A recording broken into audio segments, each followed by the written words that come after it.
There are some people who believe that getting HIV is a result of promiscuity that deserves to be punished. In January 2004, Catherine Lopuka faced the wrath of her relatives for getting infected with a virus that has claimed the lives of scores of people for over 3 decades. She faced a barrage of questions from her own family members in a setting that was quite like a courtroom. I went to the village where my parents were living. I carried all my food, but they migrated from the village. They left me with my children. What about her infection had already spread, so the villagers began avoiding her? Sometimes I went to the borehole to fetch water.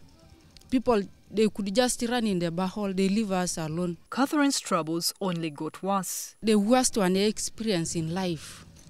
My sisters hiding my treatment, and they were telling me, "What are you? You are taking these drugs for what? You are going to die."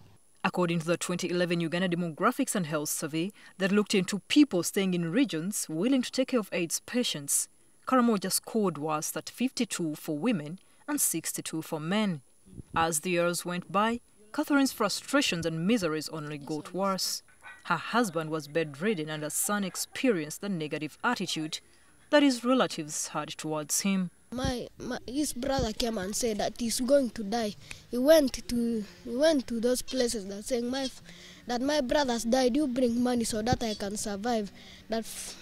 So that I can bury him properly with me. He went and got money, everything he took in the house. Like that, when he came back, the house was just empty. So I entered inside the house. I removed the clothes. I came with the lasso. And then I told them, before you take these things, first take this thing from me, because this is the only property that man loved. As all this went on, Catherine's husband was struggling to stay alive. It pained me a lot, because if I was to die, I don't know where my children could be. The locals in Karamoja live in a communal lifestyle, but Catherine's friends shunned her. When you go there, they call you, "Catherine, come, have this brew." For me, I think that we shall share from the same jug. Yes. So this time they could buy for me only. Her ordeal was also experienced by 50-year-old Michael Olay. In 2011, the news of his HIV positive status was broken to him. The stigma wasn't fine coming. The stigma caught me properly. Even people feared.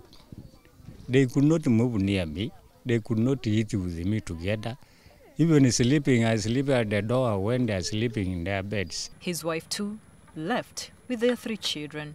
Until 2012 November is when she came to check my life. If you have gone away, but she got, I'm still living. Counseling sessions plus medication coupled with free meals from the World Food Program helped revitalize him. But it was short-lived. Every time you hear your heart bumping, said this is the time now. I'm ready to go. Hey, crying tears. Everybody comes in the room and peeps you like this, then runs away. Said he's almost dying. You don't reach there. Michael and Catherine say Karamoja still has a long way to go in overcoming stigma. Every time they mama slowly when they see you. A 2013 report titled The People Living with HIV Stigma Index by the National Forum of People Living with HIV Networks in Uganda NAFOPHANU with UNAIDS indicated that most people living with HIV are worried about being gossiped about. Stems from the fact that someone thinks because some other person knows the status, then the person is talking about that. It is really making us very uncomfortable. Stigma is too much in our place here. The myth about HIV won't stop in the Karamoja region. When you greet somebody who loves you very much, he gets the handkerchief and he started cleaning his hands and goes and wash his hands. Cleaning out HIV?